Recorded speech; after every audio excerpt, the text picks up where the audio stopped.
Well, good morning, everybody. My name is Mike Mulvaney. I'm from the United Association of Plumbers and Pipe Fitters. Our headquarters in Annapolis, Maryland. I would like to thank Maria for the invitation to come here and address the audience. It's an honor for me. We've been around the United Association for 126 years, and half of that time we've spent as members of NEI. We're proud of that relationship. It's been a terrific relationship. We consider NEI the industry leader in the effort to keep the safe nuclear power plant part of the worldwide energy mix. We represent about 340,000 members across the United States and Canada. We also have affiliations with Ireland and Australia. We share best work practices, discuss training technologies, and we essentially learn from each other. The energy sector is responsible for about 60% of our man hours, and that includes both the fossil fuel and the nuclear space. We spend about $250 million per year on training. Our umbrella organization, the National Building Trades, spends collectively $1.3 billion on training.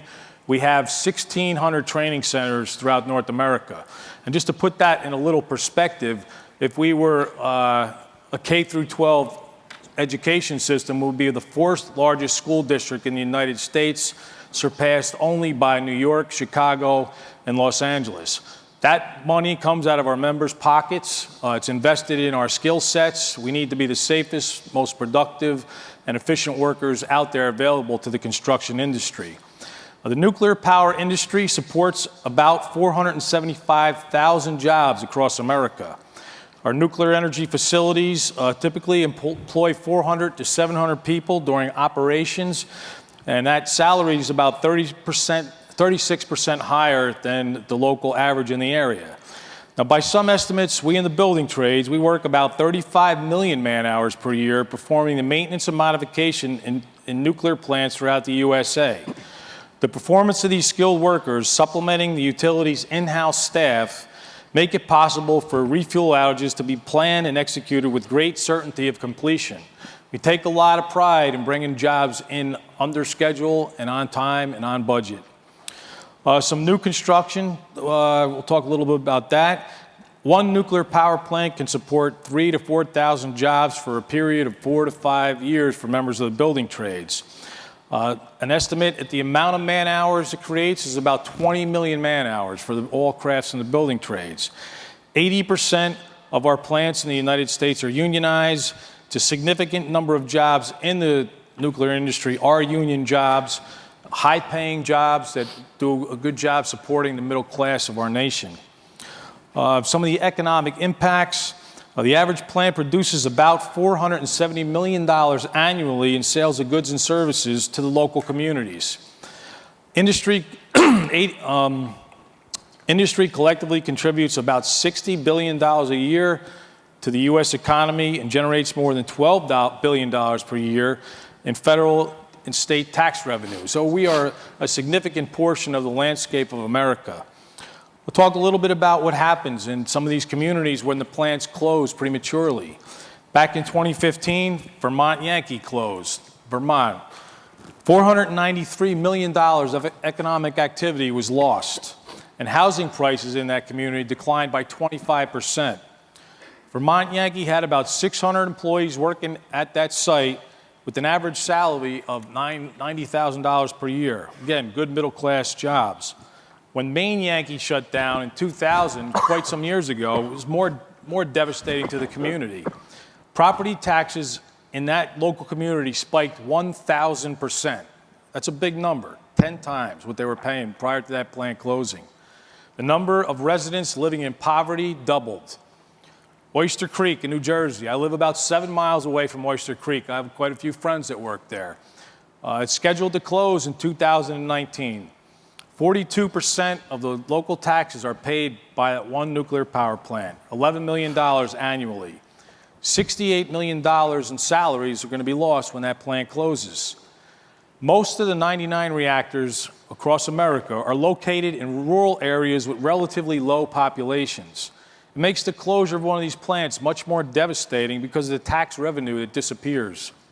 Police and firefighter salaries, teacher salaries, the maintenance of the schools, infrastructures, parks, all depend on that revenue. Jobs at these plants, like I keep saying, are good middle-class paying jobs. They support the income to pay the taxes that to support these communities. Let's talk a little about Plant Bogley, which we're building right now down in Georgia. We currently have 3,700 tradesmen on that job. Not finishing that project would be devastating to that community. Billions of taxpayer money will be wasted, and it would be more bad news for the new U.S. nuclear industry. Recently, our General President, Mark McManus, he had an opportunity to testify before Congress, citing the importance of Yucca Mountain and what it means to the nuclear power industry. He also stated that it's vitally important to keep our current fleet of reactors open, while at the same time develop the next generation of advanced reactors to keep the United States in the forefront regarding the deployment of worldwide nuclear power technology. He also discussed the zero emissions credit, that we should properly value our nuclear powerhouses and keeping them open. Mark is a real proponent of nuclear power, as was his predecessor, Bill Hite. The building trades have been a strong supporter of NEI's delivering the nuclear promise. We applaud NEI for taking input from the workers who had many good ideas on efficiencies and cost-saving measures that will save the industry millions of dollars and making these plants more competitive. Back in 2008, our organization, the United Association, we joined another organization called the Blue-Green Alliance.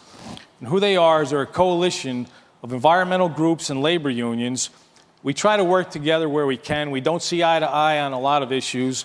Some of the members include the Sierra Club, the National Resource Defense Council, the National Wildlife Federation, the Teachers Union, the Bricklayers Union, the Sheet Metal. So it's a coalition of union groups. Like I said, we do not see eye to eye in everything, but we try to take the hand grenades off the table and work on areas where we could find common ground, such as water infrastructure. We speak a lot about how we can improve that. We try to marshal some of our political strength into these areas. We talk about distribution pipelines underneath our cities that need to be replaced. And lately, we've been directing a lot of the conversation towards the embracing of nuclear power within these organizations. And I think we're making some success.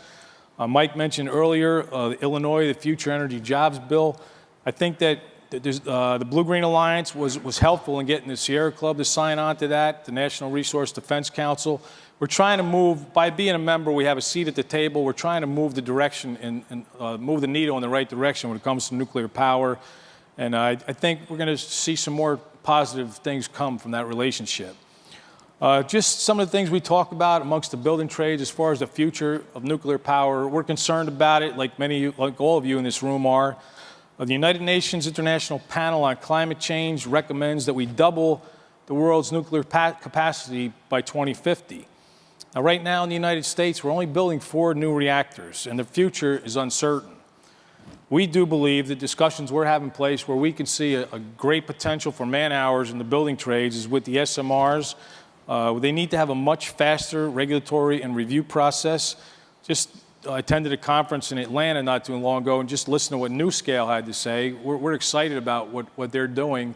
But they said that they first brought their idea of their product to the DOE back in 2000. And if everything goes perfect from here on out, that plant could be operational by 2025. 25 years is an awful long time to bring any kind of thing to a market. And we just think that other countries, they're developing nuclear power as well, and it won't take that long. We need to have the U.S. government be more accommodating to new ventures or we're going to lose the industry, and along with it, the many jobs that I've discussed in this brief little talk here. So that's all I have to say, and I'd be glad to join the panel and discussion.